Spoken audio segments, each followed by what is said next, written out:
Hello, everybody. Today, I'm going to talk about a very interesting topic. But before that, let me brief you a little bit.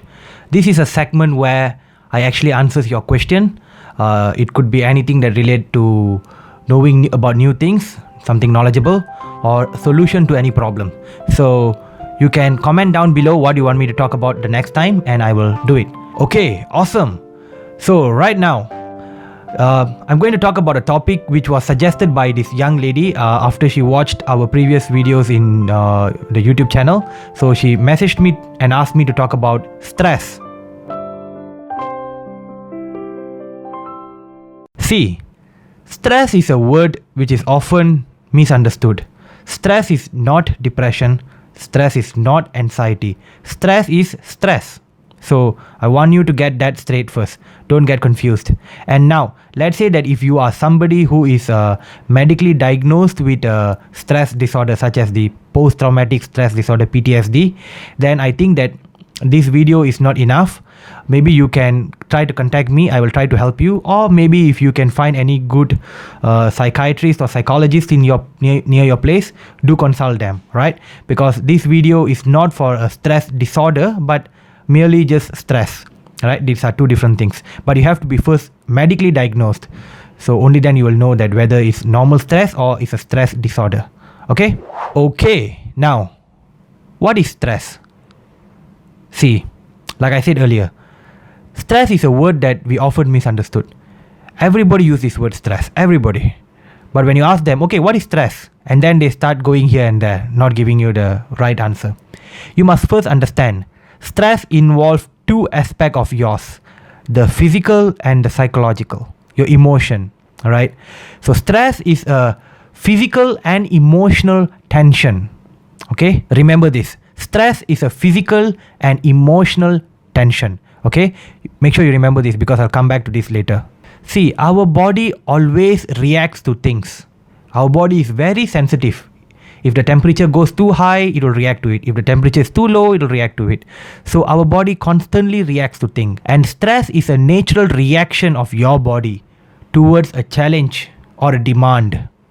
When you feel challenged, so much challenged, or you don't achieve what you want, immediately your body will release a chemical called cortisol. Okay, I want you to remember this name as well, cortisol. Cortisol is the hormone that's now going to make you stress. So, next time when you feel stress, just know that your body has already released cortisol. Some people, the cortisol is being constantly released and they're always very stressed. Some people, not so much. But do you think if now we remove the cortisol from your body, well, logically speaking, you shouldn't feel stress, isn't it? If we remove the cortisol from your body, knowing that cortisol is the one that causing you stress, by logic, you shouldn't feel stress, isn't it? So we have all the problems solved, right?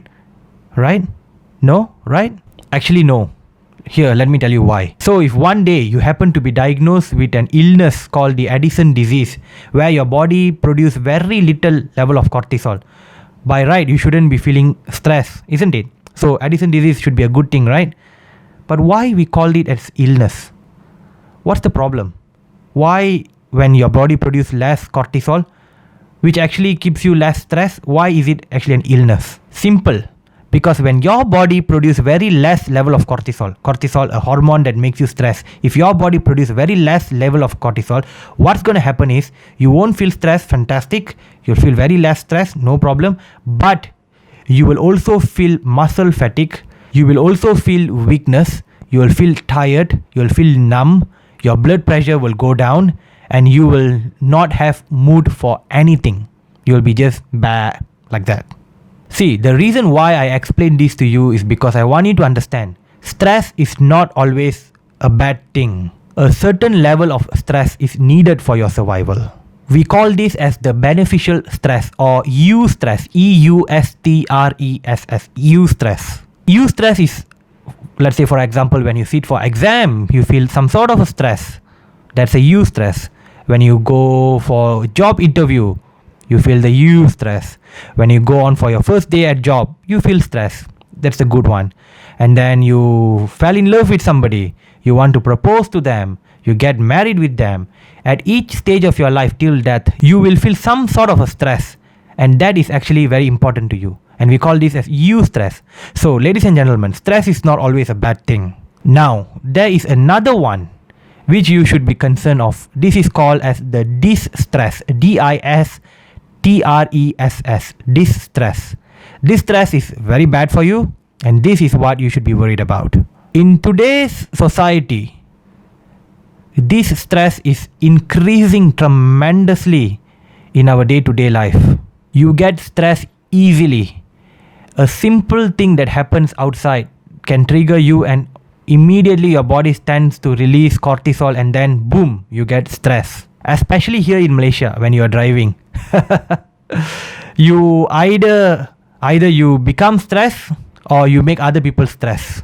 Now, if you paid attention, you can recall that I say stress is a physical and emotional tension. So there are two aspects of yourself that you need to take care of in order to cope up with stress. Your physical well-being and your emotional well-being, your psychological, mental health well-being. See, 100 years ago, you need to use your physical body for your survival, right? But today, you don't have to do that much. You can just sit in front of a computer and make millions of ringgit. You don't have to make use of your physical body as much as you needed to use 100 years back. All this technology advancement had made these changes in your life. And in the end, you stopped using your physicality much. That is not good. That is not good at all. The human body is designed to work. There is no point you preserve your body. Your body will be preserved later on after you die. But don't preserve your body right now. Use it to work. Exercise for at least 30 minutes a day for 4 times a week. Or at least go, play any sports. You don't necessarily need to be on the treadmill running or going to the gym carrying all these big weights. You don't have to do that. Just do anything that keeps you moving. That's more than good enough. Well, you can do farming. Farming is by far one of the best practice based on my opinion. Okay, now I'm pretty sure up to this point there will be some of you who don't agree with me. That's totally fine. If you don't believe me, I suggest you to go and read the works of Dr. Bonnie G. Berger.